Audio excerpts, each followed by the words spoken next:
తెలంగాణ ఎంసెట్ ఫలితాల్లో మన రాష్ట్ర అమ్మాయి ఉప్పల్పాటి ప్రియాంక సత్తా చాటింది.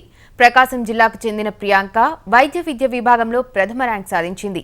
ఉపాధ్యాయులు, తల్లిదండ్రుల ప్రోత్సాహంతోనే ఈ ఘనత సాధ్యమైందంటున్న ప్రియాంకతో ఈటీవీ ప్రత్యేక ఇంటర్వ్యూ ఇప్పుడు చూద్దాం. ఎంసెట్లో ఉత్తీర్ణత గగనమనుకున్న ఈ రోజుల్లో 160కి 160 మార్కులు సాధించి తన ప్రతిభ ఏంటో తెలుగు రాష్ట్రాలకి చాటి చెప్పినటువంటి ప్రకాశం జిల్లా పర్చూరు మండలం నాగులపాలెం అమ్మాయి ఉప్పలపాటి ప్రియాంక ప్రస్తుతం మనతో ఉన్నారు. ప్రియాంక గారు, కంగ్రాట్స్ అండి. అంటే ఈరోజు తెలంగాణ ఎంసెట్ ఫలితాలు విడుదలయ్యాయి. దీంట్లో ఫస్ట్ ర్యాంక్ సాధించినందుకు మీరు ఎలా ఫీల్ అవుతున్నారు? చాలా హ్యాపీగా ఫీల్ అవుతున్నాను. అండ్ ఆల్రెడీ ఆ ఎగ్జామ్ అయిపోయిన రోజే కీ చూసుకున్నాను. అప్పుడే తెలిసింది 160 వస్తాయని. ఓకే, ఈ 2 years నా కష్టానికి ఫలితం దక్కిందనుకున్నాను. దాదాపు అంటే 160కి 160 సాధించడం అనేది ఈ మధ్యకాలంలో ఎప్పుడూ సాధ్యం కాలేదు. కానీ 160 మార్కులు మీరు ఎలా సాధించగలిగారు? ఒక మనిషి గ్రేడ్ పీక్కి వెళ్ళాలంటే అతని వెనక చాలామంది ఉంటారు. సో అలాగే నేను కష్టపడ్డాను కరెక్టే, కానీ ఎంతోమంది నాకు డైరెక్షన్ ఇచ్చారు.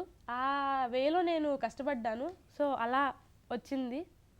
నేను అనుకున్నది రీచ్ అవ్వగలిగాను.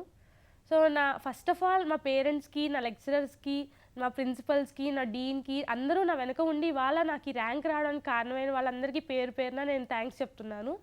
ఎంసెట్లో మొదటి ర్యాంక్ సాధించడానికి మనము ఎలాంటి సాధన చేయాల్సి ఉంటుంది? ఎంసెట్లో ముఖ్యంగా ఇంటర్లో మార్క్స్ తెచ్చుకోవడం వేరు, ఎంసెట్లో మార్క్స్ తెచ్చుకోవడం వేరు. ఓకే, ఎంసెట్లో మార్క్స్ తెచ్చుకోవడం మనం బేసిక్స్ నుండి స్ట్రాంగ్గా ఉండాలి. సో ఆ బేసిక్స్ నుండి స్ట్రెంత్ ఇచ్చిన మా లెక్చరర్స్కి నేను ఫస్ట్ థ్యాంక్స్ చెప్పాలి. వాళ్ళు ఎక్కడ ప్రతి వీక్ ఎగ్జామ్స్ పెట్టి ఎక్కడ తగ్గుతున్నాయి, ఎలా తగ్గుతున్నాయి, నీ మిస్టేకా, మా మిస్టేకా, లేకపోతే టెన్షన్ పడుతున్నావా, ఎగ్జామ్లో ఎందుకు పోతుంది, ఎవ్రీ క్వశ్చన్ ఎందుకు పోతుంది అని అనలైజ్ చేసి నెక్స్ట్ టైం ఇది రిపీట్ అవ్వకూడదు అలా చెప్తున్నారు వాళ్ళందరూ. సో ముందు వాళ్ళందరికీ చాలా థ్యాంక్స్ చెప్పాలి. ఫస్ట్ నా ఫౌండేషన్ ఎక్కడ పడిందంటే అసలు నాలో ఇంత టాలెంట్ ఉంది, నేను కష్టపడితే నాకు ఈ రేంజ్లో మార్క్స్ వస్తాయని నాకు చూపించింది Shri Chaitanya techno school. So నేను ఆ స్కూల్లో చేరడం అనేది ఫస్ట్ నా లైఫ్కి ఫౌండేషన్ స్టెప్. అప్పటి వరకు నేను ఒక ఆర్డినరీ స్టూడెంట్నే. ఆ స్కూల్లో చేరిన తర్వాత తెలిసింది నేను కష్టపడితే నాకు ఎంత రిజల్ట్ వస్తుందనేది. So first of all thanks to that school. And doctor BS Rao sir నాకు చాలా doctor BS Rao sir Sri Chaitanya techno స్కూల్లో ఉన్నప్పటి నుండి ఆయన సింప్లిసిటీ, ఆయన కేర్ అన్నీ నాకు నచ్చాయి. సో ఫస్ట్ ఆయనకు థ్యాంక్స్.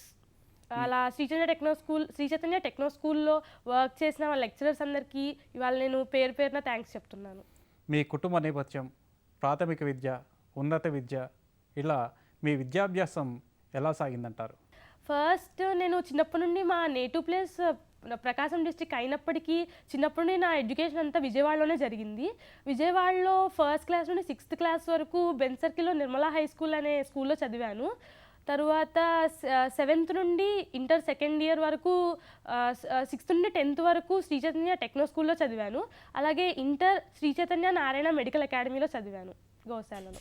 ఈ మధ్యకాలంలో విద్యార్థులందరూ విద్యాభ్యాసం చేస్తున్నప్పుడు ఒత్తిడికి లోనవుతున్నాం, డిప్రెషన్కు గురవుతున్నాం అని చెప్పేసి అంటుంటారు. ఇలాంటి సందర్భం మీకు ఎప్పుడన్నా ఉందా? దీన్ని ఎలా అధిగమించారు? అప్పుడప్పుడు మనం తెలిసి కొన్ని తప్పులు చేస్తుంటాము. అప్పుడు మనం చాలా కిందకి వెళ్తుంటాము. అప్పుడు మనకి అలా అనిపిస్తుంటుంది, మన మీద కాన్ఫిడెన్స్ పోతుంది. సో నాకు అలాగే ఒక టైంలో అలా చాలా డౌన్ అయ్యాను. సో నాకు కూడా అప్పుడు చాలా కాన్ఫిడెన్స్ తగ్గిపోయింది. కానీ నా చుట్టూ ఉన్న నా లెక్చరర్స్, ప్రిన్సిపల్స్ వాళ్ళందరూ మోటివేట్ చేశారు. నీలో టాలెంట్ ఉంది, నీలో ఒరిజినాలిటీ ఉంది, అది ఖచ్చితంగా బయటపడుతుంది, నువ్వు మార్క్స్ గురించి ఆలోచించొద్దు, ఓన్లీ చదువుతూ ఉండు, ర్యాంక్స్, మార్క్స్ అవన్నీ పక్కన పెట్టేసేయి, నీ వర్క్ నువ్వు చెయ్యి, జస్ట్ ఫైనల్ ర్యాంక్స్ గురించి అసలు పట్టించుకోవద్దు, అది ఖచ్చితంగా నువ్వు బాగా వర్క్ చేస్తే అది వస్తుంది, దాని గురించి మర్చిపో అని బాగా మోరల్గా బిల్డప్ చేసేవాళ్ళు. అది నాకు చాలా హెల్ప్ అయింది. ఆర్థికంగా వెనుకబడి ఉండి ఎలాంటి సహకారం లేకుండా చదువు కొనసాగించే వాళ్ళు ఎంసెట్లో ర్యాంక్ సాధించాలంటే ఎలా సాధన చేయాలి? వాళ్ళ ద్వారా కానీ, వాళ్ళ పేరెంట్స్ ద్వారా కానీ, వాళ్ళ చుట్టూ వాళ్ళని మోటివేట్ చేయాలి. అంటే కొంతమందికి ఆ నైజం ఉంటుంది, కొంతమంది అలా కొంచెం తగ్గగానే డిప్రెస్ అవుతూ ఉంటారు. సో ప్రతి స్టూడెంట్కి టాలెంట్ ఉంటుంది, కానీ అది బయట పడాలి, బయట పెట్టాలి. అది ముఖ్యంగా లెక్చరర్స్, టీచర్స్, పేరెంట్స్ వీళ్ళందరూ చేయాల్సిన పని. మీ తల్లిదండ్రుల నుంచి, ఉపాధ్యాయుల నుంచి, అధ్యాపకుల నుంచి మీకు ఎలాంటి సహకారం అందింది? మా పేరెంట్స్ ఫస్ట్ ఆఫ్ ఆల్ చిన్నప్పటి నుండే నన్ను మంచి స్కూల్లో చేర్పించాలి అని చెప్పి నేటివ్ ప్లేస్ వదిలేసి విజయవాడ వచ్చాము. అలాగే మా డాడీ 6th అయిపోయిన తర్వాత ఏ స్కూల్లో చేర్చాలని ఆలోచిస్తున్న టైంలోనే Shri Chaitanya techno school correct అని అనిపించింది. నేను అప్పుడే మెడిసిన్ తీసుకుందామని డిసైడ్ అయ్యాను. సో అప్పుడు నేను శ్రీ చైతన్య టెక్నో స్కూల్లో చేరాను. 7th నుండి 10th వరకు అక్కడే చదువుకున్నాను. అక్కడ నాకు చాలా కాన్ఫిడెన్స్ లెవెల్స్ బిల్డ్ అయినాయి, మెచ్యూరిటీ లెవెల్స్ పెరిగాయి ఆ స్కూల్లో చదవడం వల్ల. సో అదే హెల్ప్ అయింది ఇంటర్లో కూడా. 2 తెలుగు రాష్ట్రాలు, 2 చోట్ల మీరు ఎంసెట్ పరీక్షను రాశారు. అక్కడికి ఇక్కడికి ఏమైనా తేడా ఉందా? అక్కడ ర్యాంకులో కొంత మీకు వెనుకబాటు ఉన్నట్టుంది, ఇక్కడ మొదటి స్థానంలో వచ్చారు. ఇది ఎలా సాధ్యమైంది? అక్కడ ఆంధ్ర ఎంసెట్లో నేను 17th ర్యాంక్ సాధించాను. ఇక్కడ తెలంగాణ ఎంసెట్లో ఫస్ట్ సాధించాను. కారణం అంటే ఏమీ లేదు. ఆ స్టూడెంట్ ఎంసెట్ ముందు వరకు పెట్టిన అన్ని ఎగ్జామ్స్లో ఫస్ట్ ఉన్నప్పటికీ కూడా ఎంసెట్ 3 అవర్స్లో ఎలా పర్ఫామ్ చేశాడనేదే ఇంపార్టెంట్. ఆ రోజు నేను టెన్స్గా ఫీల్ అయ్యాను. సో దానివల్ల నేను పోగొట్టుకున్నాను చేతులారా ఆ ర్యాంక్ని. కానీ మళ్ళీ అప్పుడు డిప్రెస్ అవ్వకుండా మనం పోగొట్టుకునేది మళ్ళీ మనం దక్కించుకోవాలనుకుని తెలంగాణ ఎంసెట్కి ర్యాంకుని మర్చిపోయి చదివాను. ఇప్పుడు సాధించాను. అంటే వైద్య రంగాన్ని ఎంపిక చేసుకోవడానికి కారణం ఏంటి? దీంట్లో ఏ విభాగాన్ని తీసుకుంటారు? నేను ఎందుకు ఎంపిక చేసుకున్నానంటే పలానా అని ఏమీ లేదు. నాకు చిన్నప్పటి నుండి ఎందుకో డాక్టర్ అవ్వాలని అనిపించేది. నా చుట్టూ మా రిలేటివ్స్లో చాలామంది డాక్టర్సే ఉన్నారు. వాళ్ళందరినీ చూస్తూ ఎందుకో డాక్టర్ వృత్తి చాలా గౌరవమైనది అనిపించింది. అందుకే తీసుకున్నాను. నేను ఇంకా అసలు వేరే ఆలోచించలేదు కూడా. చిన్నప్పటి నుండి అదే అని పెట్టుకున్నాను. ఈ 10th తర్వాత కూడా ఆలోచించలేదు, అలా చదివాను. ఇంకా నాకు కార్డియాలజిస్ట్ అవ్వాలని నా ఎయిమ్. ప్రియాంక గారు, మీ తదుపరి లక్ష్యం ఏంటి? ఇప్పుడు ఎయిమ్స్ ఢిల్లీలో సీట్ తెచ్చుకోవాలి. అక్కడే ఎంబీబీఎస్ అండ్ పీజీ చేయాలి. స్పెషలైజేషన్ కార్డియాలజీలో చేయాలి. చివరగా ఎంసెట్ రాయాలనుకున్న వారికి మీరు ఇచ్చేటువంటి సలహాలు, సూచనలు ఏమైనా ఉన్నాయా?